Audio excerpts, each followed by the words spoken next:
Welcome back, my friends. Starbucks shares sink 12% as coffee chain slashes 2024 forecast amid same-store sales drag. Starbucks on Tuesday reported weaker than expected quarterly earnings and revenue, fueled by a surprise decline in same-store sales. The coffee chain also slashed its forecast for its fiscal 2024 earnings and revenue, predicting that its cafes would keep underperforming for several quarters. Across all regions, Starbucks reported shrinking same-store sales and falling traffic.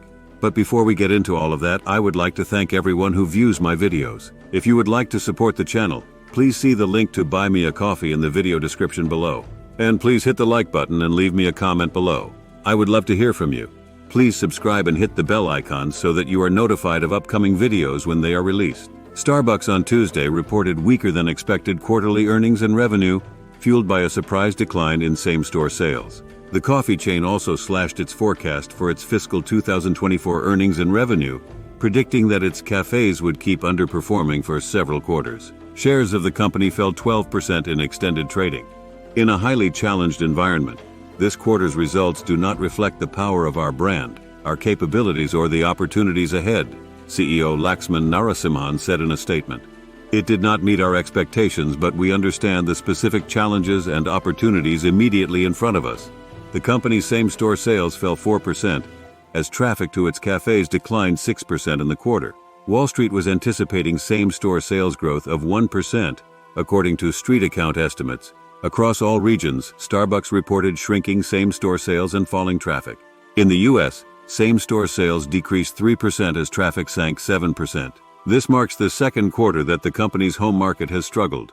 Last quarter, executives blamed sluggish sales on boycotts targeting the company due to misperceptions of its stance on Israel. Starbucks International segment reported same-store sales declines of 6% as both average ticket and transactions dropped. In China, Starbucks' second-largest market, same-store sales plunged 11%, fueled by an 8% decline in average ticket.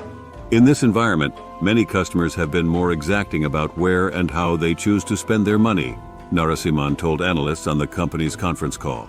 Here's what the company reported compared with what Wall Street was expecting. Based on a survey of analysts by LSEG, earnings per share, 68 cents adjusted versus 79 cents expected. Revenue, $856 billion versus $913 billion expected. The coffee giant reported fiscal second quarter net income attributable to the company of $772.4 million or 68 cents per share, down from $908.3 million or 79 cents per share a year earlier. Net sales dropped nearly 2% to $856 billion. For fiscal 2024, Starbucks now expects revenue growth in the low single digits, down from its prior forecast of 7% to 10%. The company also revised its projections for global and U.S. same-store sales growth to a range of low single digits to flat from its previous forecast of 4% to 6%. Same-store sales in China are expected to decline by single digits, down from the prior outlook of a single-digit increase. Starbucks now also expects earnings per share growth in a range of flat to low single digits. It previously forecast its earnings would climb 15% to 20% in fiscal 2024. The company is forecasting that sales will start improving in the fiscal fourth quarter. Waning sales. Starbucks' most dedicated customers have stayed loyal and been using discounts offered via the company's mobile app, executives said. But coffee drinkers who visit only occasionally have been buying Starbucks macchiatos and cold brew less often, executives said. Narasimhan said those customers want more variety from their coffee. Starbucks is planning to offer a version of its app that allows customers to order without being a loyalty member in order to attract these occasional customers to visit more frequently. Narasimhan said Starbucks is also exploring how to meet overnight demand from 5 p.m. to 5 a.m. The company conducted a pilot test, which Narasimhan said doubled business. He also said the chain's lavender drinks were one of its most successful launches. Building off that success, we are aggressively pursuing options to build a $2 billion business over the next 5 years, he said. McDonald's, PepsiCo, and other companies have said this quarter that low-income consumers have pulled back their spending and are looking for deals.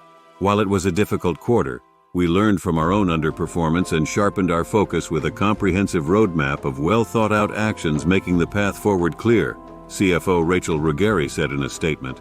Narasimhan also said that the company now expects supply chain cost savings of $4 billion over the next 4 years, revising its prior forecast of $3 billion over 3 years. But what do you think? Please hit the like button and leave us a comment below. We would love to hear from you. Please subscribe and hit the bell icon so that you are notified of upcoming videos when they are released. Please share this video on social media. And before we end, a word from the sponsor of this video. Today's sponsor is ProWorldNet.com. ProWorldNet.com is a job website specifically dedicated to licensed professions, doctors, including any type of specialty, nurses, and that includes all grades of nurses, lawyers, regardless of area of legal focus, teachers and professors, from kindergarten through graduate school, as well as any kind of job that requires a government license or certification. And ProWorldNet.com also includes short-term gig-type jobs as well. So be sure to check out ProWorldNet.com if you are looking for a job or an employee. Thank you for watching.